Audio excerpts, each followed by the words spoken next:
Hello everyone, आप सभी का बहुत बहुत स्वागत है मेरे चैनल ऑफ स्टोरी टेलर पे। और आज मैं आपके साथ गैंगस्टर वेंजू का नेक्स्ट पार्ट लेके आए हैं। चलिए उसे शुरू करते हैं। गाइस, स्टार्टिंग ऐसे होती है कि जो हमारा जाओजिंग होता है वो अपने घर में बैठा होता है स्कॉर्पियो किंग के साथ। वो आगे की चीज़ों के लिए बहुत सारी चीज़ों की तैयारी कर रहा होता है कि तभी उसके घर में सीबीआई की एक रेड पड़ जाती है। और जैसे ही सीबीआई वाले बहुत बड़ी टीम में उसके घर छापेमारी के लिए आ जाते हैं, क्योंकि इलेक्शन का दौर था और इलेक्शन के दौर में काफ़ी धांधलेबाजी की जाती थी। जाओजिंग को बिल्कुल भी अंदाज़ा नहीं था कि उसके साथ ऐसा हो जाएगा, और ना ही वो प्रिपेयर्ड था कि ये ऐसे कैसे हो गया। और जाओजिंग के घर में बहुत ज़्यादा बड़ी टीम जो है छापेमारी के लिए आ जाती है। जाओजिंग बहुत सारे लोगों को फ़ोन भी करने की कोशिश करता है, लेकिन वो लोग जाओजिंग के फ़ोन और यहाँ तक कि स्कॉर्पियो किंग के भी फ़ोन छीन के अपने पास रख लेते हैं। जाओजिंग को समझ नहीं आता कि अक्सर क्या हुआ। वहाँ पर वो लोग टीवी चल रहा होता है, वो सारे इलेक्ट्रॉनिक्स कनेक्शन जो है वो निकाल देते हैं। जाओजिंग के घर पे काफ़ी ज़्यादा छापेमारी होती है, जहाँ पे वो लोग बहुत सारी चीज़ों को ढूंढते हैं और जाओजिंग के घर में ही उन्हें काफ़ी सारा कैश बरामद होता है। और कैश बरामद होने की वजह से वो लोग बहुत सारा कैश जो है वो लीगली कस्टडी करके जाओजिंग को और स्कॉर्पियो किंग को अपने साथ ले जाने की कोशिश करते हैं। स्कॉर्पियो किंग जो है वो जैसे तैसे करके वहाँ से बचने की कोशिश करता है, लेकिन इस वक्त बचना नामुमकिन सा ही था। और जाओजिंग भी बहुत ज़्यादा हक्का बक्का रह जाता है कि ये क्या हो गया, उसने ये तो प्लान नहीं किया था। दूर दूर तक उसकी प्लानिंग में ये शामिल नहीं था कि रेड पड़ जाएगी। उसके लिए अनएक्सपेक्टेड था। और उसके बाद पुलिस वाले उसे उठाकर आईबी में ले जाते हैं, इंटेलिजेंस ब्यूरो। उनसे बहुत सारी पूछताछ करती है और सीबीआई ऑफिस के डिपार्टमेंट में भी उनसे बहुत सारी चीज़ों की पूछताछ होती है, जैसे कि जो पैसा उन्होंने घर में रखा था वो कहाँ आया, कैसे आया। जाओजिंग कुछ ना कुछ बहाने मार के उन चीज़ों को टरकाने की कोशिश करता है, लेकिन जितना वो स्मार्ट था सीबीआई ऑफिसर भी कुछ कम नहीं थे। वो लोग भी पूरी चीज़ों की अच्छे से छानबीन करते हैं, तलाशी लेते हैं और हर एक चीज़ को अच्छे से परखते हैं कि जाओजिंग उन्हें बेवकूफ़ ना बना पाए, क्योंकि जाओजिंग ऑलरेडी बहुत सारी चीज़ें कर चुका था। जाओजिंग की बेल के लिए भी ज़्यादा लोग नहीं आ पाते। स्कॉर्पियो किंग का ही एक जो लीगल एडवाइज़र होता है, एडवोकेट होता है, वो वहाँ आता है। वो एक सीनियर एडवोकेट था। वो उन लोगों की बेल के पेपर लेके आता है। जाओजिंग को बहुत गुस्सा आ रहा होता है, क्योंकि इन सब चीज़ों की वजह से, इस पूरी रेड की वजह से उन लोगों के पूरे 1.5 दिन ख़राब हो चुके थे और उन्हें अनबेलेबल बेल भी मिली थी, जिसकी वजह से उनका पूरा 1 दिन लग जाता है वहाँ से बाहर आने में। और जैसे ही जाओजिंग बाहर आता है, वो अपने फ़ोन को ऑन करता है, जो कि ऑलरेडी टैब पे चल रहे थे, लेकिन उनका एक आदमी उसे कहता है, बॉस एक बुरी खबर है। वो उसके सामने जब जाओजिंग घर पहुंचता है तो वो टीवी चलाता है और वो देखता है कि उसके जो कारखाने थे 2, जहाँ पर वो लोग गन की सप्लाई और ना जाने कितने बॉम्बार्ड चीज़ें रखा करते थे, वहाँ पर एकदम से आग लग गई और पूरे के पूरे जो उसके गोडाउन थे वो बुरी तरह से ब्लास्ट हो गए। उन गोडाउन में उसने काफ़ी ज़्यादा हथियार, बहुत सारी मात्रा में आरडीएक्स और ना जाने कितनी चीज़ों की धांधलेबाजी की हुई थी। वो सारी चीज़ें उसने वहाँ रखी हुई थी, जो कि हवा में फुर हो गए और वहाँ पर बहुत सारे लोग मारे भी गए। तब यकीन नहीं आता जो हमारा जाओजिंग होता है कि अचानक से ये कहर उस पर कैसे टूटा है। और उसके बाद वो देखता है कि शिपमेंट कार्गो के थ्रू उसका काफ़ी सारा माल आने वाला था। जब बंदरगाहों पे वो माल पहुंचता है तो वहाँ पर उसके उस माल को भी सीज़ कर लिया जाता है, जिसमें बहुत सारा सोना था। और जो उसके लोग होते हैं वो भी पकड़े जाते हैं, कुछ खुद को ही मार लेते हैं और सुसाइड कर लेते हैं। जाओजिंग की हर जगह से फजीहत हो रही थी और उसके साथ जो एमएलए उसकी पार्टी के मिल भी गए थे, वो लोग जानते थे कि ये सारी चीज़ें जाओजिंग की हैं। तो वो जाओजिंग को फ़ोन करके कहते हैं कि वो उसकी पार्टी से इस्तीफ़ा दे रहे हैं, वो वापस से झांग चंगलिंग के फादर की पार्टी यानी कि झांग पार्टी के अंदर वापस जा रहे हैं। ये देखने के बाद जाओजिंग को हर जगह से झटके ही झटके लगते हैं और वो स्कॉर्पियो किंग से गुस्से में चिल्लाकर बोलता है, यहाँ तक कि वो स्कॉर्पियो किंग को खींच के थप्पड़ मार देता है और कहता है, इन लोगों की इतनी ज़रूरत कि ये लोग मुझसे आकर बहस करें, मुझ पे आकर इल्ज़ाम लगाएं, ये सब तुम्हारी वजह से हो रहा है। तुम्हारी हिम्मत कैसे हुई? तुम्हारी लापरवाही की वजह से। मुझे नहीं पता। तुम जल्द से जल्द उस वनकर सिंह को फ़ोन करो, पैसों का इंतज़ाम करो और इन सारे एमएलएस को वापस लेके आओ। मुझे नहीं पता, इस बार टिकट मैं ही जीतने वाला था, ये सब अचानक से कैसे हो गया। वो सीबीआई ऑफिसर्स जो यहाँ रेड मारने आए थे, मिनिस्टर्स को फ़ोन करो और उन सबको बोलो कि जैसे तैसे हो सके हर चीज़ घुमा दी जाए और उन सीबीआई ऑफिसर्स को भी यहाँ से तबादला कर दिया जाए जिन्होंने हमारे घर पे रेड मारी है। मुझे मेरा पैसा वापस चाहिए। वो लोग मिनिस्टर्स को, जो आगे हायर पोस्ट के मिनिस्टर्स होते हैं, उन्हें भी फ़ोन लगाते हैं, लेकिन कोई भी उनका फ़ोन नहीं उठाता। यहाँ पर जाओजिंग बहुत ही ज़्यादा गुस्से में आ जाता है। स्कॉर्पियो किंग भी इविल दुपासा और अपनी दूसरी सबॉर्डिनेट को फ़ोन करता है और वो कहता है कि पता करो कि आखिर ऐसा क्या हुआ कि दोनों कंपनीज ब्लास्ट में, भारी ब्लास्ट में उड़ गई, तबाह हो गई, क्या कुछ माल वहाँ बचा है। तो इविल दुपासा कहती हैं कि दोनों कंपनियों में कोई भी माल नहीं बचा, यहाँ तक कि अगर हम बात करें तो सारी चीज़ें ब्लास्ट में उड़ चुकी हैं और तो और आपके घर से सारा पैसा वो लोग ले गए हैं और आपके जितने भी साथी थे, आपकी यहाँ पर हाथ बटाते थे और आपके लिए कार्य करता थे, जितने भी लोग, उनके एक एक करके घर पे रेड पड़ी है। आपके ही नहीं, कल आपके साथ साथ जितने भी आपके सबॉर्डिनेट मंत्रालय के लोग थे, उन सबके घर छापेमारी पड़ी है। सिर्फ 10-15 ही जो लोग थे, उनमें से सिर्फ 3-4 ही थे जिन्हें क्लीन चिट मिली है, जिनके घर से कुछ बरामद नहीं हुआ। बाकी के सारे लोग आपके जेल में बैठे हैं और ऐसी कंडीशन में झांग पार्टी के अंदर जाना उन लोगों का लाजमी था जो लोग झांग पार्टी से आपकी पार्टी में मिलने आए थे, बिकॉज़ वो तो सिर्फ पैसों के लालच में यहाँ आए थे, क्योंकि रेपुटेशन और सारी चीज़ें उन्हें झांग जो पार्टी थी उसमें मिल ही रही थी। वो एमएलएस जो हैं वो सिर्फ पैसों के भूखे थे और जब उन्हें लगा कि आप लोगों पे आपदा आ रही है, वो लोग भाग गए।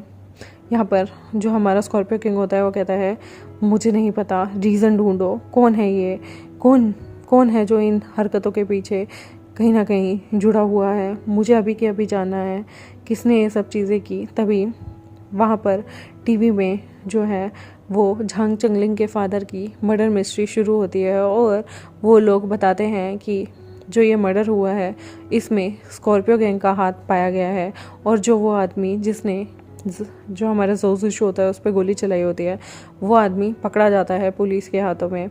और जब वो पुलिस के हाथों पकड़ा जाता है तो वो कबूल कर लेता है कि उसे मारने की जो जितनी भी पैसे मिले थे और चीज़ें मिली थी और जितने भी ऑर्डर मिले थे वो सारे के सारे स्कॉर्पियो किंग गैंग ने उसे दिए थे और वो भी मिनिस्टर जाओजिंग के कहने पे किया था, क्योंकि वो झांग चंगलिंग के फादर को मरवाकर, यानी कि मिस्टर झांग को मरवाकर वो सीएम की पदवी चाहते थे। वो चाहते थे मतलब सबसे बड़े मिनिस्टर वो बन जाएं और इसलिए उन्होंने जो झांग फॉर्मेशन थी, पार्टी थी, उस पूरी को तोड़ डाला ताकि वो अपनी पार्टी बना सकें, क्योंकि मिस्टर झांग के रहते वो कभी भी ऐसा नहीं कर पाते। इसलिए उन्होंने मिस्टर झांग को मरवा दिया और वो जो एक्टर मरा था वो भी उसी ने ही मारा था स्कॉर्पियो गैंग के कहने पे, क्योंकि वो एक्टर बहुत ही पुराना मिस्टर झांग का और जाओजिंग का दोस्त था और जो जाओजिंग था वो उसके बहुत सारे राज कहीं ना कहीं जानता था।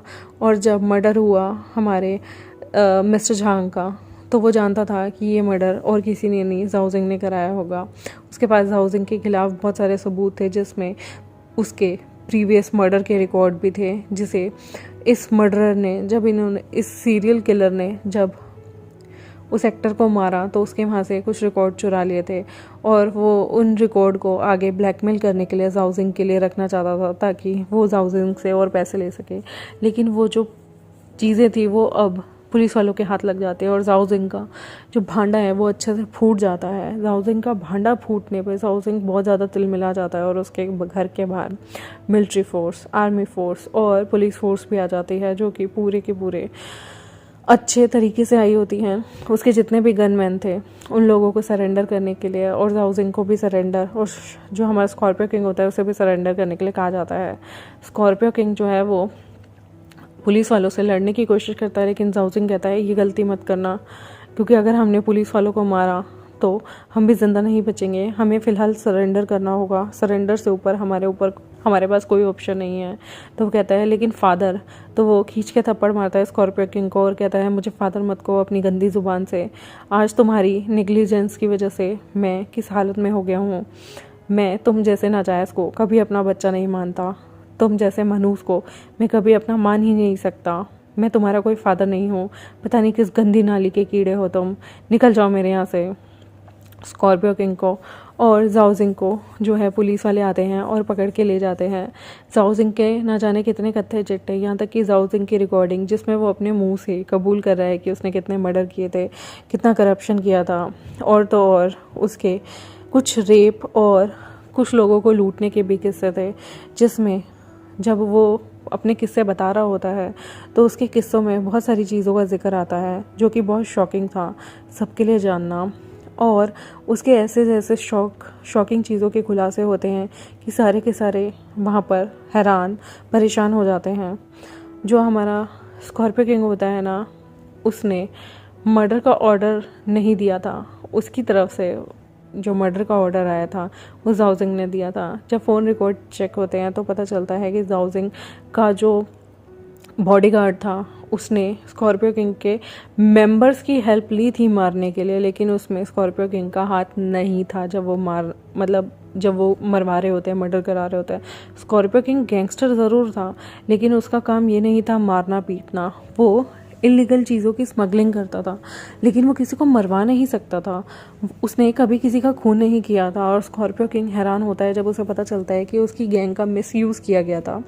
हालांकि वो लोग लोगों के मर्डर करते थे, लेकिन कभी स्कॉर्पियो किंग ने किसी को नहीं कहा था मारने के लिए। उसकी गैंग बदनाम ज़रूर थी, लेकिन स्कॉर्पियो किंग का जो ये 2 मर्डर हुए इसमें कहीं भी हाथ नहीं था। और वो शॉक्ड होता है जब उसे पता चलता है कि उसकी नाक के नीचे से जो उसके ये फादर है, जिसे वो फादर मानता है जाओजिंग, उसने उसी के बंदों को यूज़ किया ताकि वो लोग बाहर वालों को मार दें और नाम किस पे आ जाए, हमारा स्कॉर्पियो किंग है उस पर। तभी स्कॉर्पियो किंग के लिए वहाँ पर कुछ लोग आते हैं जो उसकी बेल के लिए आते हैं। स्कॉर्पियो किंग हैरान होता है, वो लोग स्कॉर्पियो किंग के लिए कुछ लोगों को भी बुक करते हैं। तभी स्कॉर्पियो किंग के लिए जब नाम आता है तब उसकी बेल के लिए वहाँ पर जो इंसान आता है वो स्कॉर्पियो किंग का नाम लेता है, जो नाम लोगों को नहीं पता था। वो उसका जब नाम लेता है, स्कॉर्पियो किंग हैरान हो जाता है कि ये कैसे हो गया, इस इंसान को मेरा नाम कैसे पता है। स्कॉर्पियो किंग शॉक्ड हो जाता है कि मेरा नाम तो मेरे इस अडॉप्टिव फादर को भी नहीं पता। जी हाँ, स्कॉर्पियो किंग का वहाँ नाम लिया जाता है Luo Wang, Xi Wang, Luo Wang, जिसे सुनने के बाद उसके होश उड़ जाते हैं कि उसका लुओ वांग नाम किसी को भी नहीं पता। वो मोस्टली अपना नाम Xi Wang as a Xi Wang use किया करता था, या स्कॉर्पियो किंग लीडर, उसको स्कॉर्पियो किंग नाम से ही जाना जाता था या वांग नाम से। लेकिन वो अपना सरनेम अक्सर शी यूज़ किया करता था लोगों को गुमराह करने के लिए। जब लुओ वांग नाम लिया जाता है तो वो हैरान परेशान हो जाता है। तभी जो कत्थे चिट्टे खुलते हैं, धीरे धीरे उसके केस चलने लगते हैं और जाओजिंग के सारे कत्थे चिट्टे सामने आते हैं। और उसमें पता चलता है कि जाओजिंग ने एक बार एक ज़माने में किसी लेडी का बहुत बुरी तरह से शोषण किया था, और उस लेडी के साथ उसने इतना बुरा किया कि उस लेडी के घर वालों ने भी उसे घर से निकाल दिया था। वो लेडी और कोई नहीं, लुओ फूमेंग होती है। लुओ फूमेंग को, जो कि एक बहुत बड़ी रिच फैमिली से आया करती थी, उसके फादर उस एरिया के हेड हुआ करते थे। और उनकी जो झांग चंगलिंग के फादर की पार्टी है, एक्चुअल में वो मिस्टर लुओ की पार्टी हुआ करती थी। तब मिस्टर लुओ की जो बेटी थी वो 16 या 18 साल की होती हैं, और वो बहुत ही सीधी सादी होती है, लुओ फूमेंग। और लुओ फूमेंग के जो फादर होते हैं उन्हें जाओजिंग जैसे तैसे करके अपनी चिकनी चपड़ी बातों में फंसा लेता है और पार्टी ज्वाइन कर लेता है। जाओजिंग बहुत ही मतलबी किस्म का इंसान होता है, और वो लुओ फूमेंग को भी अपनी बातों में फंसा लेता है। और वो लुओ फूमेंग को जैसे तैसे करके प्रेग्नेंट कर देता है। और लुओ फूमेंग जो होती है वो अपने बच्चे को, जब वो प्रेग्नेंट हो जाती है तब वो जाओजिंग को बताती है कि वो प्रेग्नेंट है, और अब जाओजिंग की बारी है उसे अपनाने की।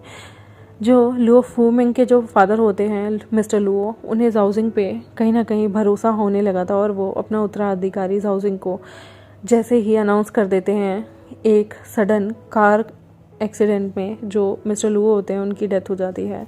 और जो हमारा जाओजिंग होता है, जब उसे गद्दी, शोहरत और सब चीज़ें मिल जाती हैं, वो लियो फ्यूमिंग को कभी भी भाव नहीं देता और ना ही उसके बच्चे को अपनाता है, बल्कि जाओजिंग जो है वो कहीं और शादी करता है। जो भी मिस्टर लुओ थे उनसे भी ऊपर पद के जो मिनिस्टर्स होते हैं उनसे, उनकी बेटी से वो शादी कर लेता है, लेकिन उसकी शादी ज़्यादा टाइम टिक नहीं पाती। उसकी बीवी जो थी वो बहुत जल्द ही मर जाती है किसी बीमारी के चलते, और जो लुओ फेंग होती है वो गर्भवती हो जाती है।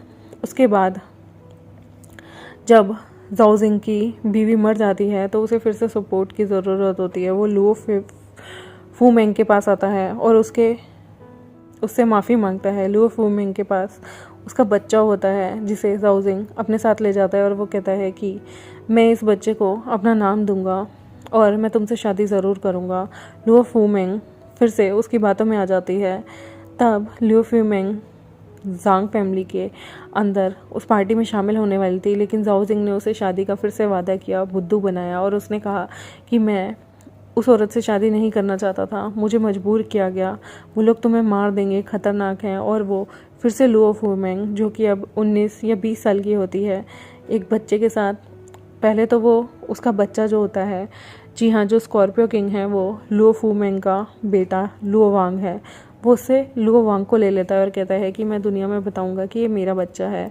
और वो जब स्कॉर्पियो किंग को गोद ले लेता है तो वो एज अ अडॉप्टिव फादर दिखाता है कि ये एक गरीब बच्चे को मैंने गोद लिया है, ताकि लोगों में उसकी सिंपैथी बढ़ जाए। और उसे फिर से झांग जो पार्टी है उसमें बहुत शोहरत मिल जाती है, वोट मिलने लगते हैं। फिर से वो लुओ फूमेंग के इमोशंस का मजाक उड़ाता है। इस बार भी वो लुओ फूमेंग के साथ सेक्सुअली कहीं ना कहीं अटैच होता है और उसे फिर से प्रेग्नेंट कर देता है। लेकिन पार्टी में जब उसे बहुत बड़ा पद मिलने को आता है तो वो फिर से लुओ फूमेंग को धोखा दे देता है। वो लुओ फूमेंग की ऐसी हालत कर देता है कि वो अपनी जान बचाने के लिए भागती है, क्योंकि वो लुओ फूमेंग को मारने के ऑर्डर दिलवा देता है और वो कोशिश करता है कि लुओ फूमेंग जहाँ भी दिखे उसे मार दिया जाए।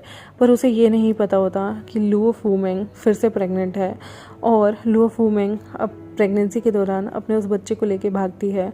लुओ फूमेंग गाइस और कोई नहीं, हमारी सोना गली होती है, वन कशिंग की अडॉप्टिव मदर। और जब वो दोबारा सेकंड बच्चे से प्रेग्नेंट होती है तो वो और कोई नहीं, हमारा लुओ येंग होता है। लुओ येंग वही जिसका नाम वेन येंग है।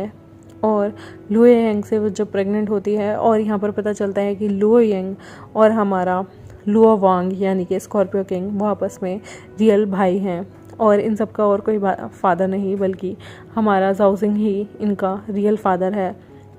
और वो कमीना कभी भी वो अपने अडॉप्टिव बच्चे का नाम देता है स्कॉर्पियो किंग, जो कि उसका अपना ब्लड लाइन है, और वो कभी भी उसे सिर्फ यूज़ करना जानता था। वो जानता था कि इसके थ्रू मैं लोगों से सिंपैथी बटोरूंगा। एक तो वो उसे गैंगस्टर बनाता है ताकि वो अपने आने वाले रास्ते में सारे लोगों को क्लियर करता जाए, और दूसरी बात वो लुओ वांग को कभी भी वो इम्पोर्टेंस नहीं देता जो उसे मिलनी चाहिए। और यहाँ पर इसे पता ही नहीं होता कि उसका एक और बेटा है जो कि लुओ यांग है, और उसे ये भी नहीं पता होता सोना गली खुद को बचाने के लिए अपना नाम बदल लेती है। वो गरीब बच्चे यानी कि वन कशिंग और गुशियांग को भी गोद ले लेती है, क्योंकि उससे पहले उससे बच्चे छीन लिए गए थे, तो वो इन गरीब बच्चों को पालती है। वन कशिंग को वो सारी चीज़ें बताती है। वन कशिंग और कोई नहीं, उन्हीं की पार्टी का एक मेंबर होता है जिसके फादर को बिज़नेस में ये धोखा दिलवा देता है, क्योंकि ये इसके फादर को ब्लैकमेल करता है कि इसकी पार्टी के लिए पैसे भेजे जाएं। जब वन कशिंग के फादर उसकी पार्टी के लिए पैसे, जाओजिंग की पार्टी के लिए पैसे नहीं भेजते, तो वो जाओजिंग के मम्मी पापा को भी एक कार एक्सीडेंट में मरवा देता है और झूठी डील साइन हुई हुई दिखाता है, और उनके अकाउंट से सारे पैसे लेकर उन्हें उनकी कंपनी को दिवालिया घोषित कर देता है। जाओजिंग बहुत ही कमीना इंसान था जिसने अपने बच्चे, अपने प्यार, हर चीज़ का फ़ायदा उठाया। और जब उसने शादी भी की तो एक ऐसी औरत से शादी की जो ऑलरेडी बीमार थी और कभी भी मर जाएगी। उसने उस लेडी की तरफ भी मुड़कर नहीं देखा, क्योंकि वो जानता था कि वो तो एक दिन मर जाएगी। उसने सिर्फ उससे शादी की ताकि उसके फादर की दौलत भी वो हट सके।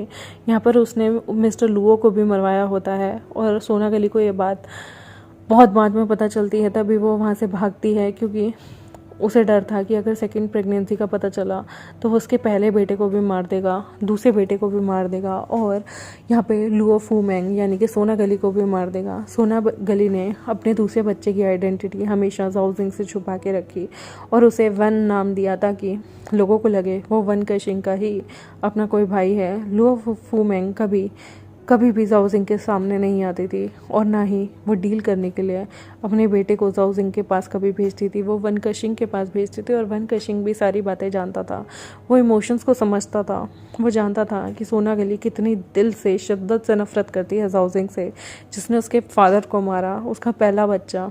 वो स्कॉर्पियो किंग को कभी भी नुकसान नहीं पहुँचाता था क्योंकि जो उसकी मदर हैं, अडॉप्टिव मदर हैं, उनका पहला बच्चा लुओ वांग और कोई नहीं स्कॉर्पियो किंग ही है। और वो जानता था जाओजिंग कितना कमीना इंसान है जिसने अपने बेटे को भी इतने नफ़रत के बीज बोने सिखाए हैं।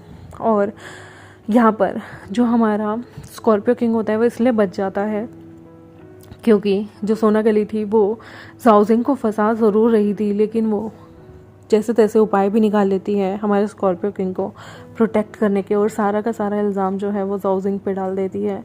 लुओ फूमेंग का बदला अपने फादर मिस्टर लुओ को मरते देखने के बाद आज पूरा होने जा रहा था। जाओजिंग को उम्र कैद की सज़ा सुना दी जाती है, लेकिन कहीं ना कहीं वन कशिंग चाहता था कि उसके तो सीधा छाती और सीने में गोली मारी जाए, क्योंकि वो इतना कमीना इंसान था जिसकी वजह से उसके फादर मदर मरे, झांग चंगलिंग के फादर मदर मरे, वो जो रिपोर्टर था वो मरा, और लुओ फूमेंग के भी अपने पिता मिस्टर लुओ वो भी गुजर गए थे। और यहाँ तक कि उसने एक माँ से उसका जस्ट जन्मा बच्चा भी छीन लिया था। वही इतना कमीना था कि उसने किसी को भी नहीं बख्शा था।